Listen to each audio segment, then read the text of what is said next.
Làm đi. Làm đi. Chỉ cho má đi, chỉ mami đi.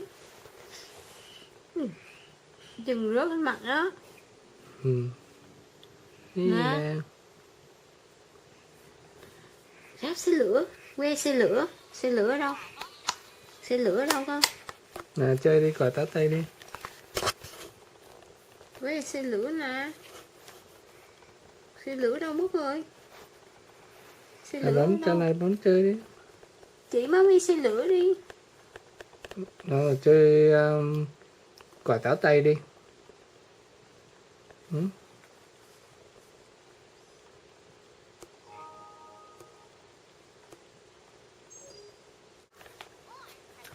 Hay nè.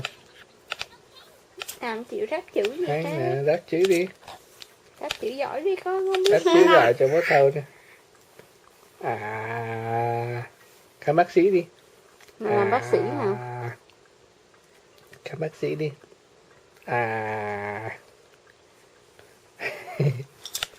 Đó là cái gì nè? Này là cái gì? Này là cái gì? Này là cái gì? Nói thụt lưỡi vô. Hả? Xấu lắm trời. Này gì? Này gì? Này gì? Này gì? Đó là cái gì nè? Chán giỏi trên này gì? Chừng mày giỏi. Cái này gì? Gì đây? Má. Này gì đây? Mũi. Này gì đây? Gì? Răng. Rồi đây gì nữa? Mồm hả? Này gì? Này gì? Này gì đây? Này gì đây? Cái này gì đấy? Đây là cái gì? Này gì? Này gì đây? Này gì nè? Không được chứ.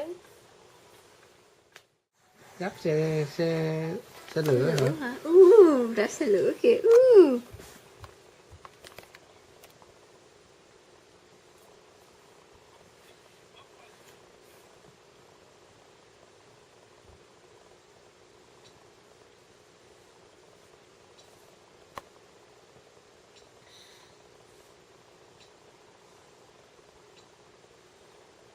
Good job nè.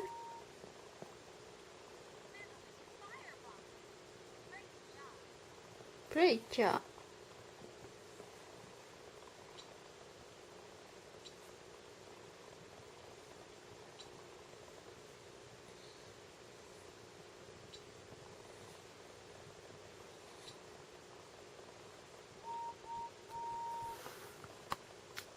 Giỏi quá nè.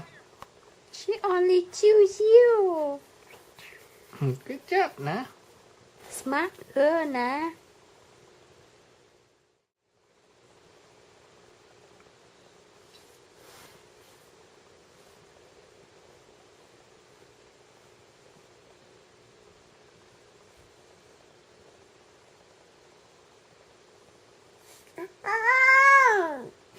Sorry nè.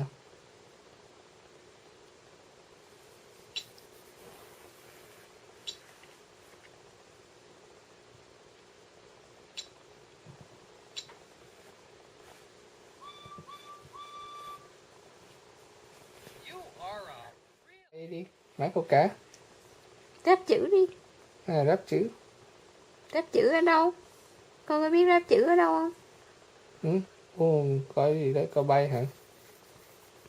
Được, coi má câu cá đi.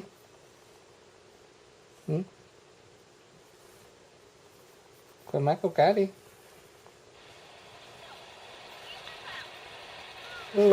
Má câu cá kìa. Ai câu cá vậy?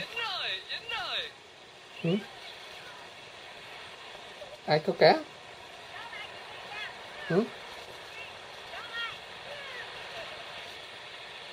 Câu cá rồi nè. Má câu giỏi không?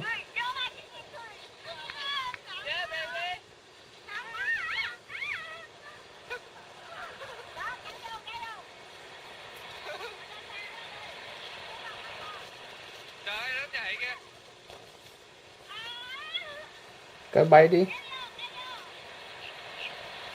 Cá bay không? Ok, coi câu cá, coi má câu cá. Ok. Cá bay đi. Bay.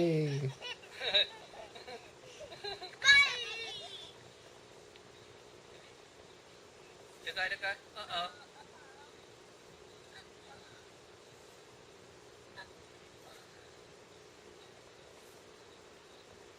Mẹ ơi.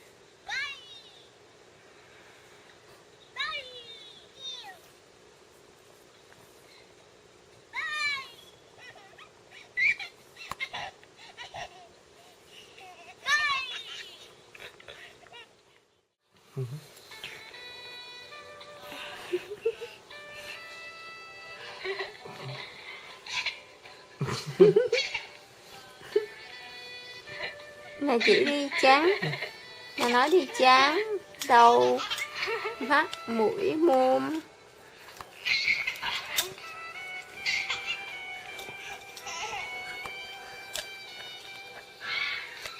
Nào. Làm đi nào ráp đi.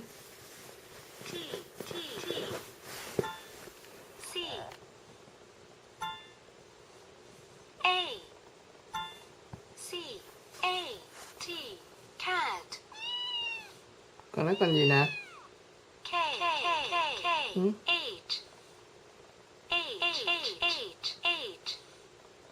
Chữ đó để đâu?